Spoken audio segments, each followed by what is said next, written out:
Ia, o te whāturo watu, i le whaafonga mai mō mai asi o tātou watu nu i le nei tu aso. Ia, i le e mal pāpā au le mawalunga o pa ia whaatala le lei.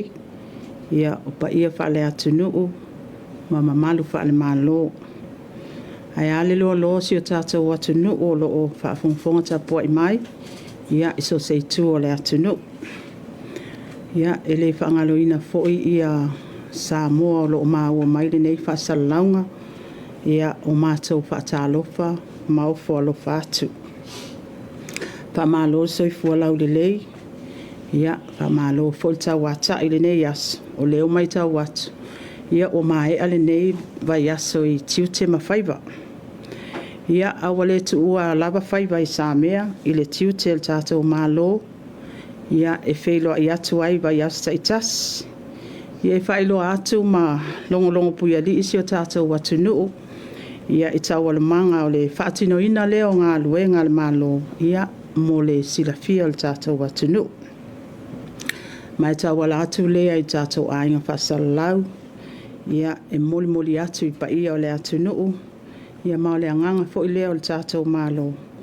E peo na mua i whaailoa e le fionga le taitai o le malo. Ia po le fionga fo i le li pa le mia. Ole mta aupu mua le a tata mua ai i el tata o whailoa inga e mai se fol whafonga mai o Samoa. Ia manatu e le toi pōmala e le asonga fua le vai aso le nei. Ia o le alaba sa fola manino ai i le tala whaatau au tua le tupe. Ia mo le tau sanga wha le tupe lua olua lima lua olua ono i pāle mene. Ia o vaenga lava ia i lo nao te lenga. Ia o le alaba sa fola sia manino ia taunu unga ma le oto ina. O tūlanga wa au sia le whaatino ina o le tātou ta iala mo lumana i manuia o Samoa. Lua olua tasi, lua olua lua, i le lua olua lima, lua olua ono. Ia manatu fo i Samoa o le alaba o le tausanga muli le nei. Ia o le tātou ta iala leo le lumana i manuia o Samoa e atoa i ai le lima tausanga pe o na whata oto mai le paia inga wa mawai atu. O nei vaenga la o le au te lenga e au pea o na whailo. Te leo matatia sa folasia i le aso. Tūlanga lava ia i le vaai tua mai le lua olua tasi, lua olua lua. I le lua olua wha, lua olua lima lo tātou i ai teimi nei. A tātou wā ngā i le sitianga ta mao a inga. Ia o le lava sa tātou mai tau wina. Sa pa u maua lalo lava le lua i le 12%. Ia ai sa mai tau wina. Sa sitia maua lunga. I le lua olua lua, lua olua tolu ta mao a inga. I le 15%. Ia atone yeini vaenga na tātou mai tau wina. Na la ai o na sitia maua lunga le pasene lea o le tātou sitianga ta mao a inga.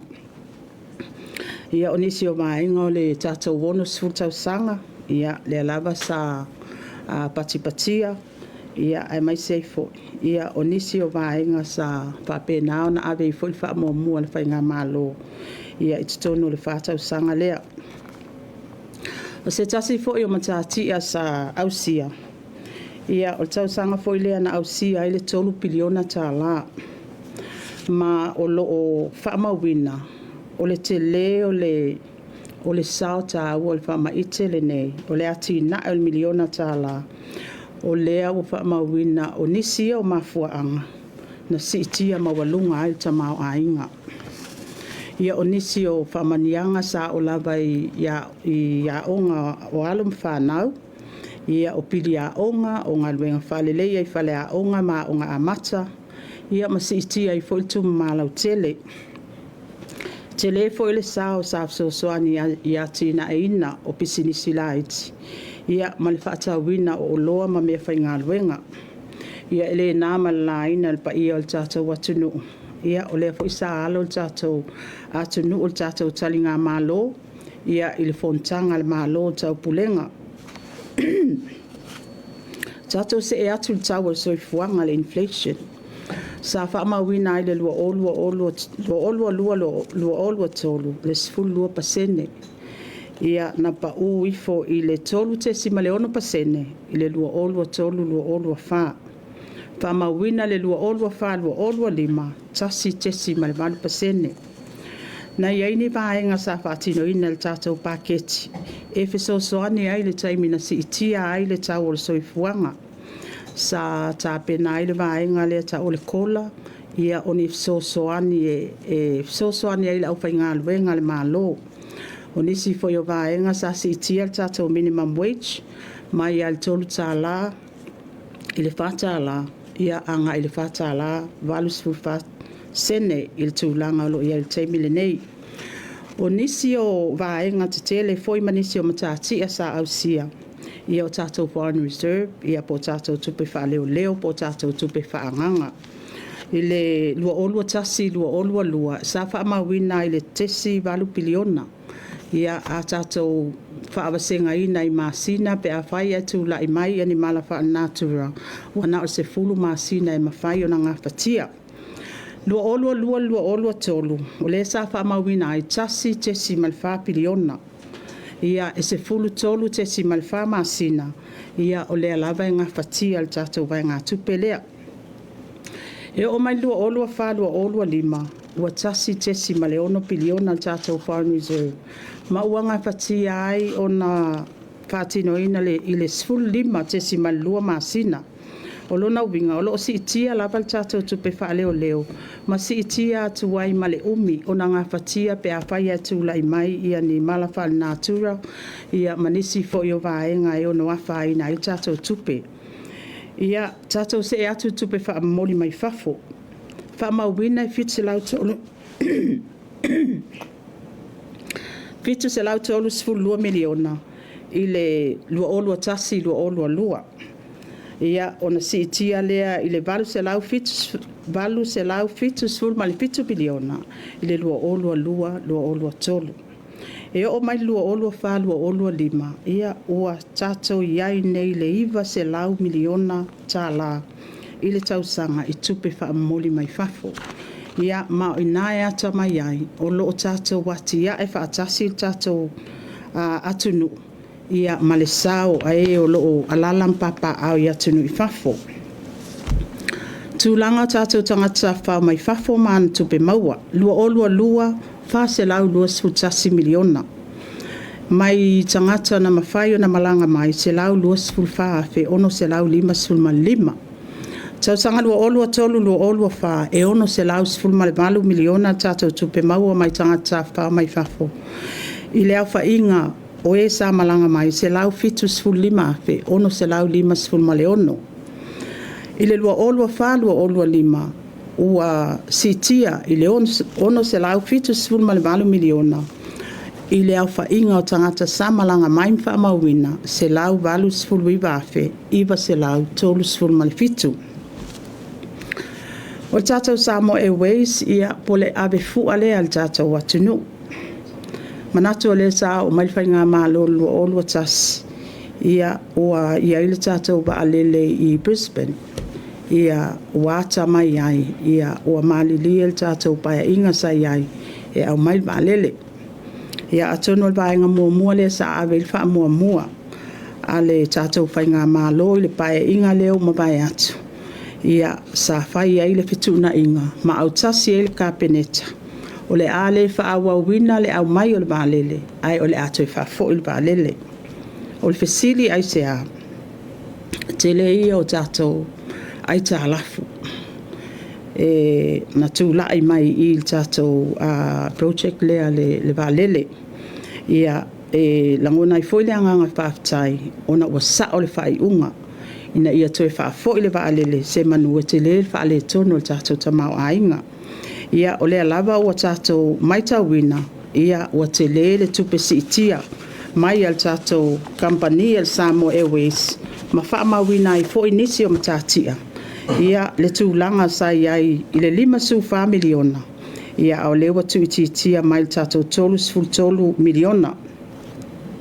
E o tātou tupe ngau po o accumulated losses, se lau ma le 2 miliona, o leo tu ititia mai tātou 2 miliona. O ai tā lafu ale Samoa Airways ia e 2 miliona ia o leo tu ititia ma le taimile nei ia iuni lua olua lima se fulu miliona lona winga e te le ase ngā luenga o lena o maile e whai ngā malo ave lana wha mua mua i lana na watau ia tau mwhai e tutongi a tātou ai tālaf ia vi ia le atua o leo tūla i mail tātou Samoa Airways i le tūlanga ua lelei ia ma iai ai fo ia na fuafuanga wa tatau ona la atu i nisi fo fuafuanga o levon patatia mai le to e pomala e o nisi ia o vaenga o lo failo mai el tato o e o lo alalam papa au ia tunu i fafu tong tato le tato pasese ia e manatu e ia ngā luenga tau na abel fa mua mua le malo ia tu ititia tato ai ta la foi winga va lele ma toi fa fo ile va lele ia o le ala o tu la i mai se tu la ngalele ia ma fatatia i fo inisi o fo fuanga lele mo tato Samoa Airways ia se ava no fo i momoli ele nganga fa tai ia i tatou te fono al tatou komiti whaatonu ia ai mai se foi ia le au whai ngā luenga ngā lulue ia o le sunga foi a whau o whatuti elu sa o lea lava o lo tu la i mai le whaatau tai ina o le tatou Samoa Airways ia o le o tu la i mai se tu langa le lei ia ma o se lui foi lea le tele o isi a tatou SOE le malo ina ia mautinoa ia tula i mai tūlanga lelei ia tūlanga tau tupe. Tatou se atu i ai tālafu al malo. Ai tālafu al malo i lua olua whalua olua lima taimele nei ia o leo watu i titia i le fitse la wono sful miliona ia po le lua sful tasi pasene o tamau a inga. Lona winga wale lei tele le tongi ai tālafu al tanga luenga o tupe ia ma o se tasi leo wha mua mua na sava vali mai ma le whainga malo ia ave lava lana wha mua ina ia tu ititia ia tātou ai tālafu leo o mai tau atu te lele au sia o leo pa ui lalo mai le 5.2% sai ai i le 2.8% i le taimele nei ia o nisi o vaenga lelei ia o tele tātou no ngā tupe ia o mai e pe o na iai le World Bank o le ADB ia o le OPEC tūlanga o lo a mai tātou suau ia e mai se foi kako ai tālafu local debt sa ia i le UTOS ma le STEC o le au te lenga la o tātou ai tālafu o fitse la wonus full miliona ia pe 2.8% o lo ia il taimile nei o se tūlanga le lei tātou se e mai tātou paketi fō o le lua olua lima lua olua ono nia atono o leo wha mawina tono le foi ua mauti no fo o le wai lunga o tātou penga ta whailangi al tātou paketi atoa ia o lea o tātia le tasi te si male lua piliona o vaenga lo ave e wha mua nisi fo i o le tātou wati na e milion tā la ia ua wha mauti no aina i tono tātou paketi ia o leo whaatu peina i tātou tasi te si male 2 miliona tā la i tu mā lota i tasi ma o le nganga e a toa ai le 5 miliona e pei ona whaatatia mai i le tātou ta iala lumana i manuia o Samoa mai le lua olua tasi i le lua olua lima e te tau ona mai aifu ia wa a toa le 5 miliona tā la se mai o tātou whamanianga mo tātou pensione ia ua sitia mai le lua se lautala i le tolu se lautala ma o le au whainga o tangata pensione e au na whaamania i nai e se fulu li maafe mo ntupu. O e o lo ia a fianga tu mau o soifua ia o sitia mai se lautala i le tolu se lautala ia o o ia tātou whaamanianga mo mapu i whangalele ma mapu i pulotu. Ia o lea o whaamania i nei ta i se lau wafe. Se lau wafe mo mapu i whangalele. Ia se lau wafe mo mapu i pulotu. Ua sitia fo i le tātou vai ngā tupe lea mo le adra. Ia po o le tātou whaalapot potonga lea. O lo o ngafa lava mo le whausia ina o tātou whale apitanga. Ia o e o lo maa ale ale le soifua mal tamau a inga. Ia o leo sitia mai le 5 se lau afe sai ai ia i le tasi miliona tā la. O fesoasoani le malo mo whaalapotopotonga ma pisinisi tuma oti. Ia sa sitia o leo sitia mai le fitu tesi mai tasi miliona i le luas fultolu tesi mai le 2 miliona o lo iai. ia o lona winga o se sitianga tele ma o nā fo i ata tuaile anganga malo ina ia mawhai ele ngata ina ti nae ia tuai nuu malalafanga ai ave fo i whata awa tātou private sector ia o ia vaenga uma ia o lo mawhai o na whaamatu atu i le tātou Samoa Business Hub o le tātou whalitupe o ati nae ia maisi vaenga uma o lo o iai le tātou vaenga tupe lea e fiso soani ai ale malo mo whaala potpotonga mpisinisi. Tātou soani tau ta alonga o si itia mai le lua te si ma 5 miliona i le 1 miliona tā la. Ia e mai sei foi tātou wa onga whasko sipi. Ia olo iai foi fuafuanga ia atono lea e toi titi mai alfausia ina tātou maketi savalalo. Ma olo iai le fuafuanga ia ole atala ina ia te sema. Ia atono leo te lenga lea ole tātou paketi mai mauti no foi. Ia wato tele le malo le atunu ole lava wala tau faita wina ma vai lona o te lenga. Ia ma maita wina wa te lele si tianga le tātou paketi i le tau sanga taluai a nga i tau sanga le nei. Ia olona winga wa te le tātou tupe maua. Ia ai maisi ai foi. Ia ua mawhai i le tele o le tūlanga le o mwhai on tuiti ai tātou ai tālafu. Ia ma au si ai foi nisi o mainga tau lai al whainga malo. Ia abe lava le wha mua i tātou ai tālafu. O le tātou mata o pulona lua, ia atonu o le nafi. O lea sa whai e whaalau biloa. Ia mo le te atu i la au whasaina. Ina ua mātou wheloa i malihai komsina Australia. Pato ama e al whainga pālota. Ia sa mātou whataltanua ina ia tūlanga o lo tātia i le anavatau a le vaeng whaapufai. Sa mātou talusanga i ai ma mātou whaailo ai. O mea ta aua e ave i wha mua. Ia o lea i ai le tūlanga lava lea ia tafi e sea fuala au whasaina uma. Ia pe ona iai aisa marijuana. Ia whaftai lea tua. O lea sa iai le vai ngā tupe Australia. Ia o lea na mawhai ai loan whaatino i le whaalawi loa le nei. Mo le sifulua masina. Ia o whaama ite le tātou mtanga aluenga o leo leo. Ma o inafo. Ia tono le foi sa o tau whaafonga sa moa. O le sa abe iala ulu i le mtanga aluenga o leo leo. E te tāua na whaile whaama ite le lei lea. A mata mai le mtanga aluenga o leo leo. Na whaatino le lato drug testing. Le foi sa abatu wai ma le lui. Ia i matanga aluenga uma le malo. Ia e ao na whaatino ina vaenga uma ia. O na ua tātou mautinoa. Ua le ngata ina iai le maftianga i te tono le tātou atu nuu ma o se mala tele i le tātou ba ainga. Ua ngangana mai ai fo i e whaafea ngainga o so se whatawhai taulanga. Ai mai se fo i wa tātou ba ai tino i meo lo tūla i mai i le onga onga. O whainga le aisa lea mala au whaasaina. Ia atono vaenga i e te tau o na le pō ai le vaai al whainga malo. Ma e langona le whaaftai i le tūlanga wanga le mai e foi ia le atunu o Australia pal tātou hai komsina o Australia.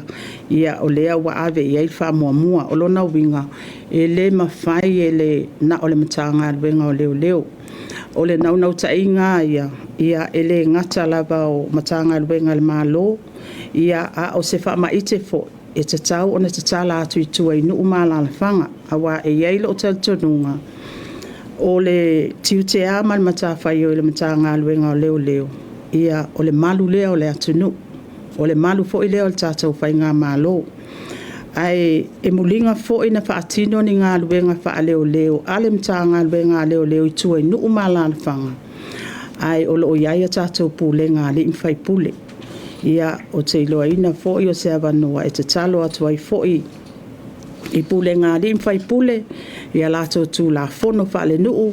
Ia e tā ua ia o le wha malo sia o vaenga umaia. ina ia awana iso solo atu le mala le nei ia mawhaina ai el tātou atunuu ele ngata ina whaina alo ma whanau ia ai mai se fo i tupulanga lalo vaua o tātou atunuu ia o tātou mta apulon tolu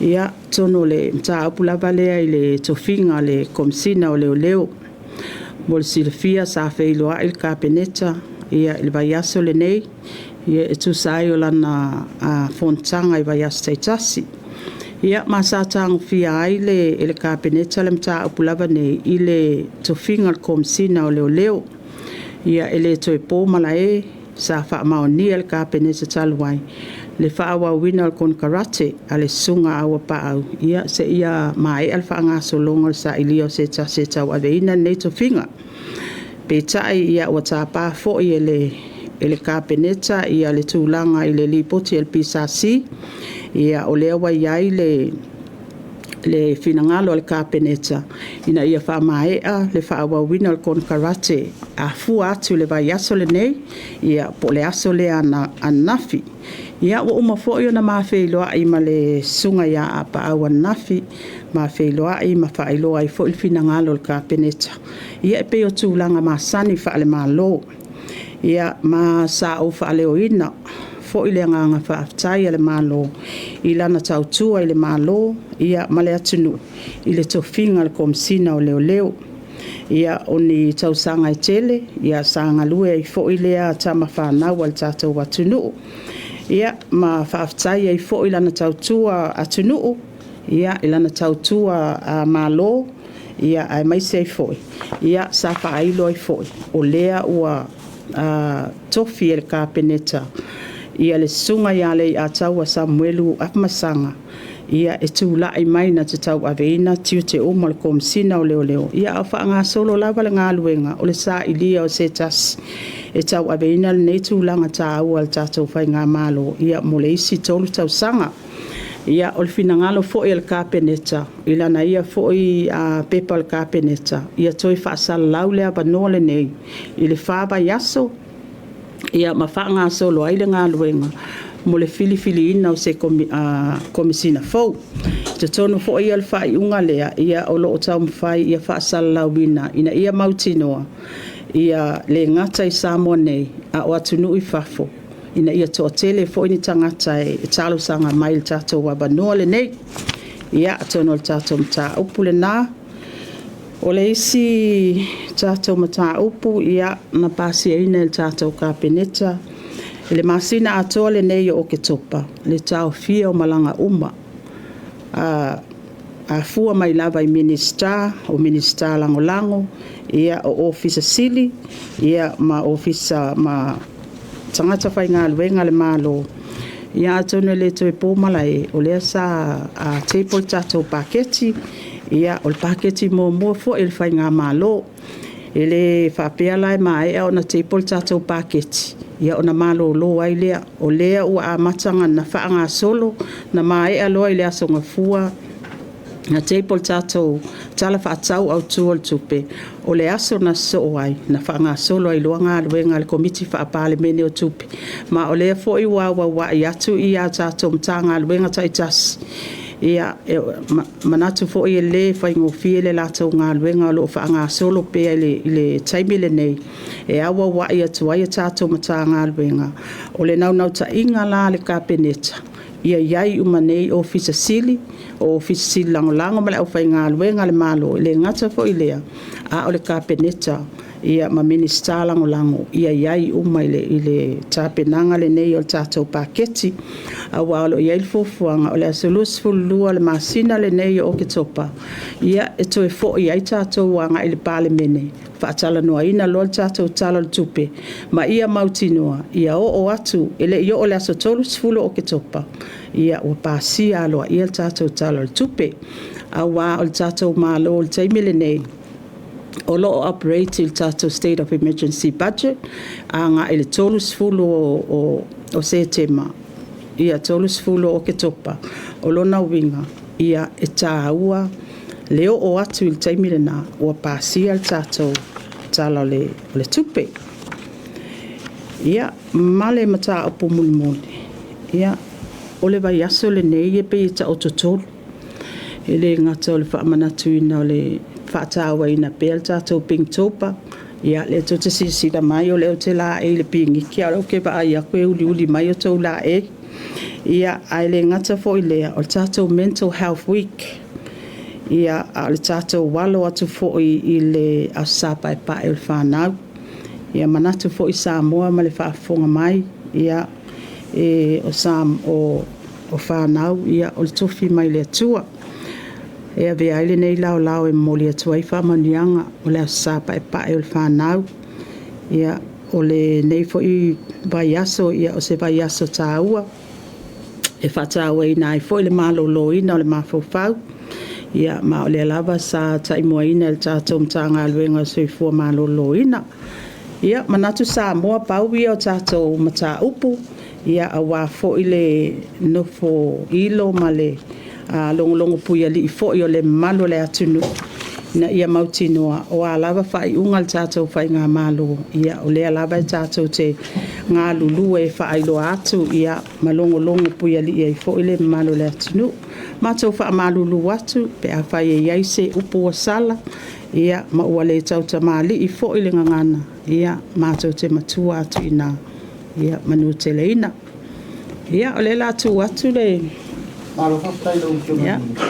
Stai mon fosana manino. Ia, e ua whafok fo tātou sengo tu stala le ngata rion mai mo mai o tātou tunu. Ia, le ua mai alan fosana. Ia, le uta tala tu le avanoa. Ia, inisi fo i o whawhisiri inisi o matau koe peo na tōra runatu. E lava nisi vai nei fia mamulama.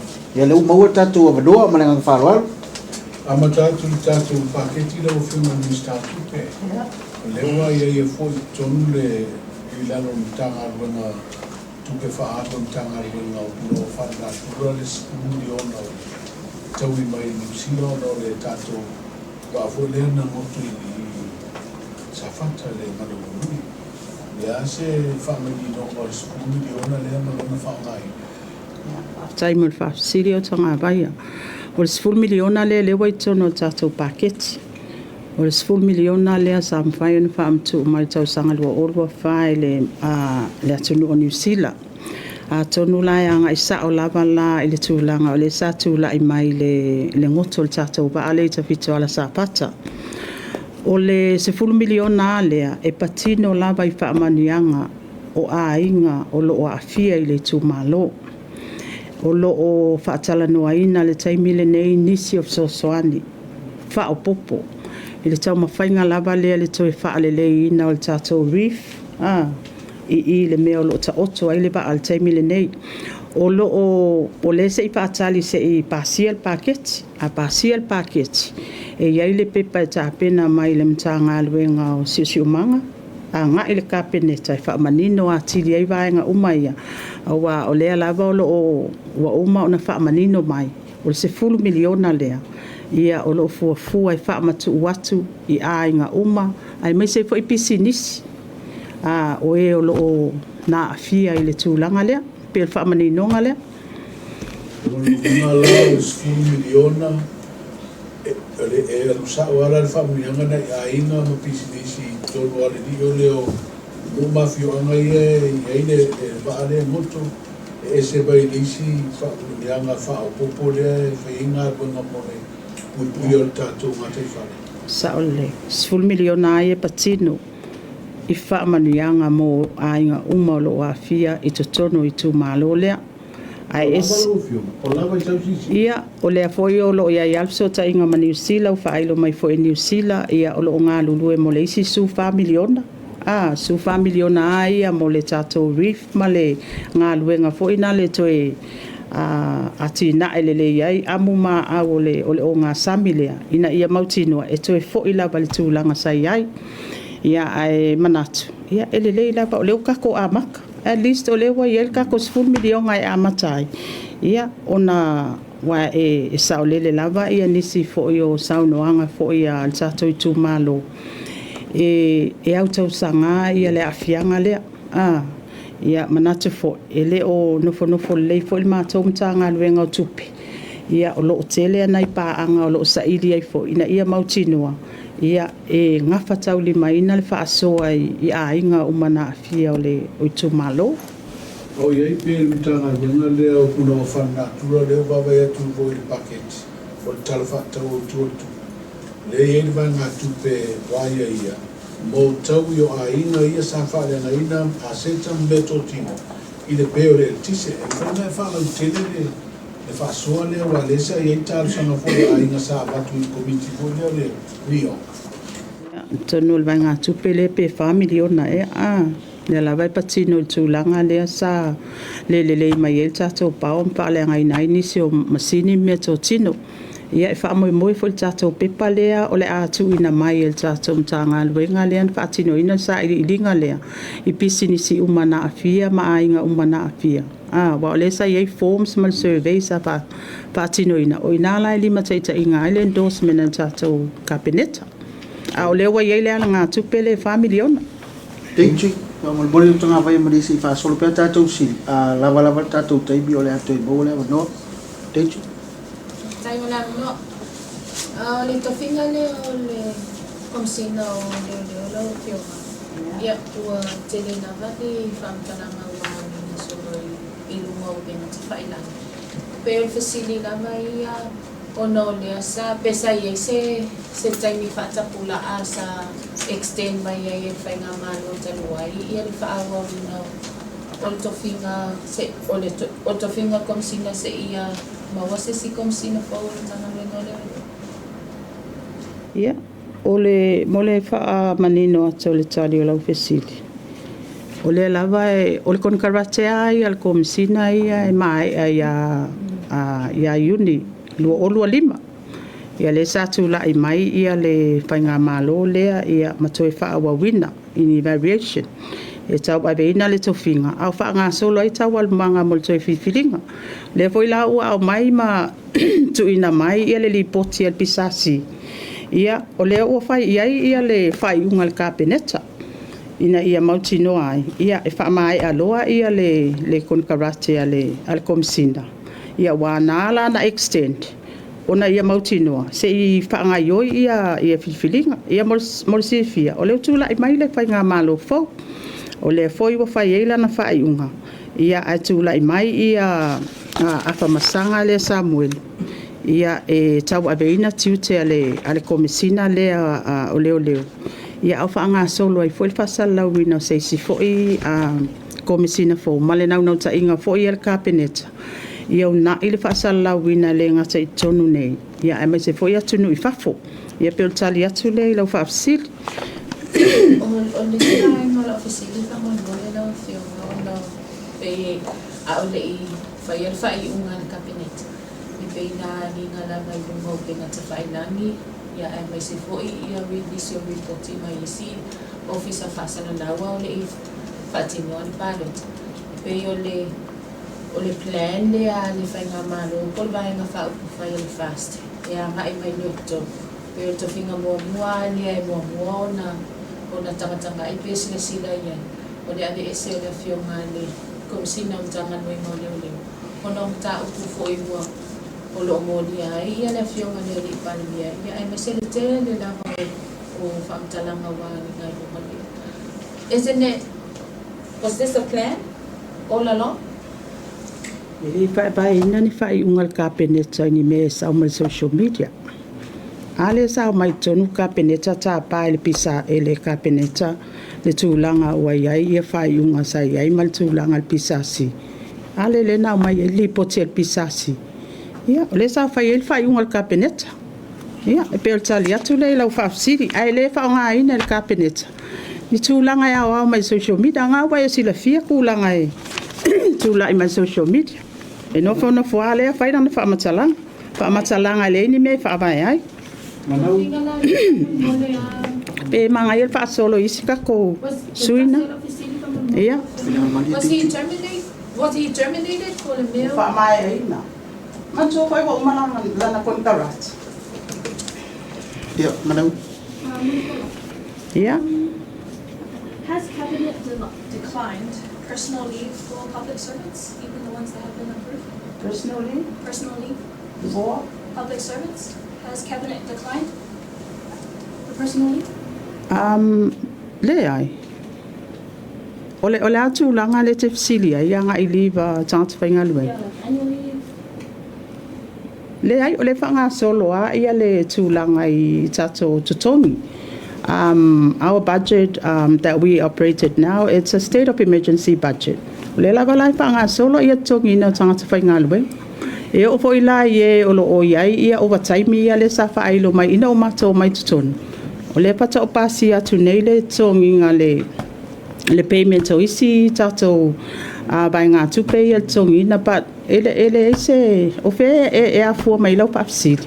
I livi e tangata whainga lue. It was just the source that told us. Oh, okay. No. O le whanga solo a tato payments la tō wia. Ele o iai se a fianga. E o foi tūlanga le a tato fō mai. O whai a onga. Ia o nei le na o signing atu ai isi tato payment here because we're now operated on a state of emergency budget. It's every week.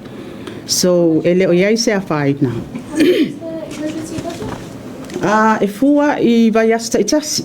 Fua I vai asta I tasi e tāpena mai lava le mtaanga luenga tupe. E fua I le mana onga mtato invoices am mtaanga luenga I tasi. So how much was last week's emergency budget? It's almost 12 million payout. Yeah. Lang? Yeah, lang. Tan mo na no. Kasi tayo mo lang tulo sa bisile le to finga le komisina. Yeah. E lo mani no mai terminating a bill fasala ba mo yan sa ay wa mai ay yan na kontrate. Is still eligible for apply for the advertised Sili. Yeah, ina o palawina ia le fionga fo ia awa pa awa nafi sa mai matala noa. Ia mawhaailo I foil whai ungal kāpeneta. Ia maawe foil whaftai. Mo se tasi nā wāenga sa au whaailo iai. E eligible fo ia to e apalai le pea oina whaasalau ia le tātou awanua lava leo tātou le komisina o leo leo. Tala peta tau do toi lima tato minute. Sa fia fisili atu le sosoni le na umai le company insure Pacific mo le tsunami le sa lungu ilusia ai o mai le insure motor Pacific le mausi o le tsunami le sa ia le siaki le na umai le temio le malotos ale fentatu paluta e fisili atu e pia e uno mawaise fitu se lau mo tupu afe Samoa e lai whapea fuafuanga mai minister o tupe le sai tu sawa le insiua le ana maua mai le tātou tala o le tupe o pena o atu I lau tau fitu whainga mai tanga wanga I temina whata o toi fuafuanga tala o tuatu Ia, whaftai a tanga vaia. Ia, manatu lele ia tolu sifulu aso taluna o mai whainga malo. Le lava sa avel wha mo ta penanga tātou tala whatau au tolu tupe. Ia, ai o le fesili lea. Ia, se io I leisia tātou press conference. Ia, ona vatula I o le tali e wai, le lava le avatula tali au lo manino ia ta penanga uma. le sia ofisili ka mo le tulanga tātou company malele wa le mata watu toi kitchela wono 10 miliona tātou I tala fune toi e o le toi 10 miliona le tala for polizia por Samoa Airways o le to fina unga I le parota le sa fina wei mo tātou wale le la po e oma feo to toi e nei te mila to fo wa le foto a matala to ko le ngamalo ini vale le se lo wa to tele o fio ato mo tanto vale le feo ia toi o stadia menisina Ia, o se tasi e nā wāenga lo I tono le ana watau o le whainga mālo le nei, ia pēia o nei whailo. Ua tele foi ia alo ma whanau, tama whanau le tātou atunu, o lo alalam papa au ia tunu I whafu. Ia o whailo mai foi lo lātou foi ia whaisau I to tonu o atina e pape nei, ona o se tasi leo vaenga o mawhatia I pēr I lātou le tongi na pāsese. O le vai aso le nei, nau o mai ai nisi o tātou tama whanau mai atunu I whafu. Ia, matu ina mai fo ia lātou se leni. Ia, e pei wale mwhai anka o fiofi tātou atunu. O ngā o le mana o e whaangai o I loa. ia sa o toi whaailo ia isi ungari i lea ia mana ia lea fo i se i tatia mai se i whaiwhailoa inga ale ofisile mta ngā luenga o tupe po le atu inga whaatatia ngai e alu ai le tato investment donation lea ia o lo o whail whaatara noanga ma le tato UTOS mantua fo le tato UTOS o le lava o iai i le tato instrument lea e mawhai o nā ngā i mai eite o ngā tupe te tala mō tangata Samoa nei e mai se foi atunu i papo ia o lo o ta mawhai lai whaatatia le tato ta iala ma le whain whaavai lea ina ia mawhai o nā whaatatia se whaavaa lei ona o leo o mai tau atu wa le tau fio tato tangata ia iai fo ina isi tangata o le safso ta i mai le email po a fea i whaatati ai ta i alam whain whaavai al tātou whai ngā malo.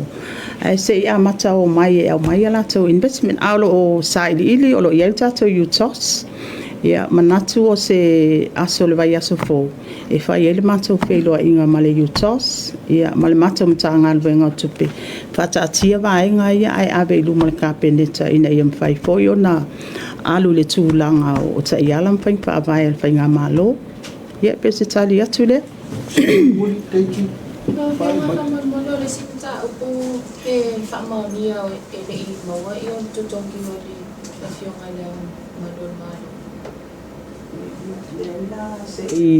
Saili ili pe wai se pesili le tato matanga luenga o tupe po le ale tūlanga wai ai e le lopo le ai awhia i tono tato payments ia le sa whai atu nei tu tau tu afisiri le fa mo buero fa un stari tu tongi o mo le tu wa le fa pe le tu dia o to tau do mai no le ta ke se do mai pasita tu tala tu le foi mo ke fa kalkali wa ka fi e si aki la penka ke anto la ele ifiki aku se tong e o masange fo no vinga le pai inga to la lo school va lo pa menene na fa to le wa mata o la to fina te ni mata sanga le yo is family nga fa tali pa ya manatu o ke lo inga le o mafai ona o le mfai lava ona nga pati e tono ka ko state of emergency budget ia o lea e sa failo mai ele ofisili ia o la wa mata faalu ia